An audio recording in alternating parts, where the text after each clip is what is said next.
بسم اللہ الرحمن الرحیم۔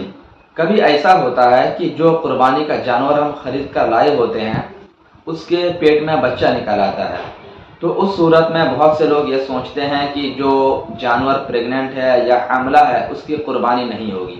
تو اس طرح کا ایک مسئلہ بہت سارے لوگوں کے دل و دماغ میں گردش کرتا رہتا ہے۔ تو اسی کے پیش نظر آج میں آپ کو یہ بتانا چاہتا ہوں کہ جو جانور حمل سے ہو اس کی قربانی ہوگی یا نہیں ہوگی، اور اس کے پیٹ میں جو بچہ ہے اس بچے کا کیا کیا جائے۔ تو یہ ساری باتیں انشاءاللہ آج کے اس ویڈیو کلپ میں آپ کو بتانا چاہوں گا۔ آپ سے گزارش ہے کہ آخر تک ویڈیو کا ملاحظہ کریں اور اچھی لگے تو دوسروں تک شیئر بھی کریں۔ ناظرین محترم، اگر جانور سب سے پہلے آپ جب خریدنے جائیں گے تو آپ کی کوشش یہ ہونی چاہیے کہ آپ مکمل کوشش کریں اور تحقیق کر لیں اور یہ معلوم کر لیں کہ اس کے پیٹ میں بچہ ہے کہ نہیں بچہ ہے۔ تو سب سے پہلے بغیر بچہ والا نان پریگننٹ جو جانور ہے اس کا انتخاب کریں۔ لیکن بائی چانس کبھی کبھی پتہ لگانے کے بعد بھی کچھ چیزوں کی وجہ سے پتہ نہیں لگ پاتا ہے، تو اس صورت میں وہ جانور پریگننٹ آپ کے گھر آ جاتا ہے۔ تو اب ایسی صورت میں ہم دیکھیں گے کہ وہ پیٹ میں جو بچہ ہے اس کی دو ہی صورت ہو سکتی ہے، یا تو قربانی کرنے سے پہلے بچے کی پیدائش ہو جائے گی یا قربانی کرنے کے بعد بچے کی پیدائش ہوگی۔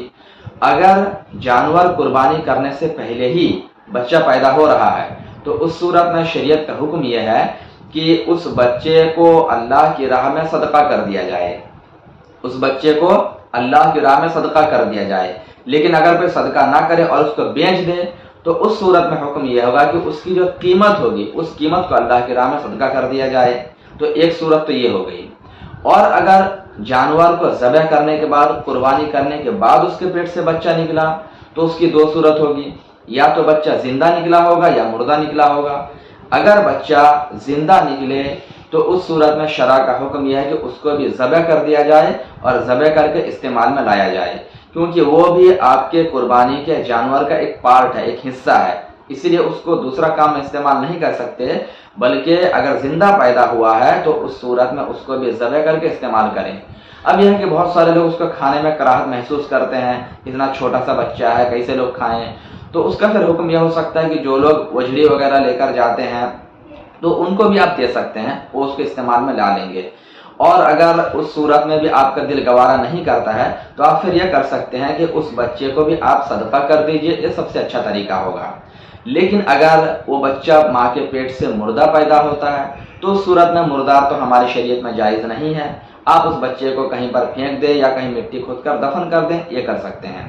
تو یہ دو صورت میں نے آپ کے سامنے رکھی کہ اگر قربانی سے پہلے بچہ پیدا ہو تو کیا کرنا ہے، اور قربانی کے بعد بچہ پیدا ہوتا ہے تو کیا کرنا ہے۔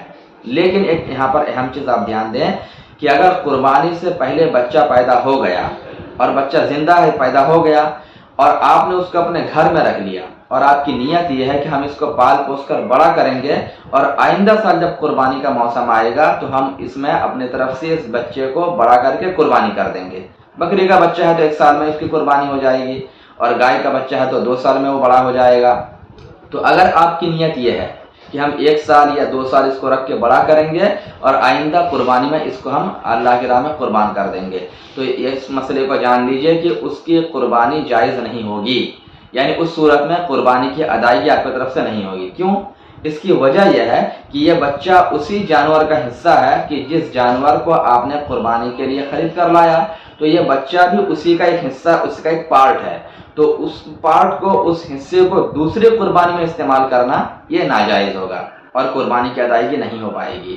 تو اسی لیے اس بچے کو بھی یا تو ذبح کر دیا جائے اور استعمال میں لا لیا جائے، یا پھر اس کو صدقہ کر دیا جائے یا بیچ دیا جائے اور اس کا پیسہ غریبوں کو، یتیموں کو صدقہ کر دیا جائے۔ تو یہ پورا مسئلہ کلیئرلی میں نے آپ کے سامنے رکھ دیا کہ اگر پریگننٹ جانور ہے اور بچہ ہوتا ہے یا قربانی کے بعد ہوتا ہے تو اس کے ساتھ کیا سلوک کرنا چاہیے۔ امید کرتا ہوں کہ پوری بات آپ کو سمجھ میں آ گئی ہوگی۔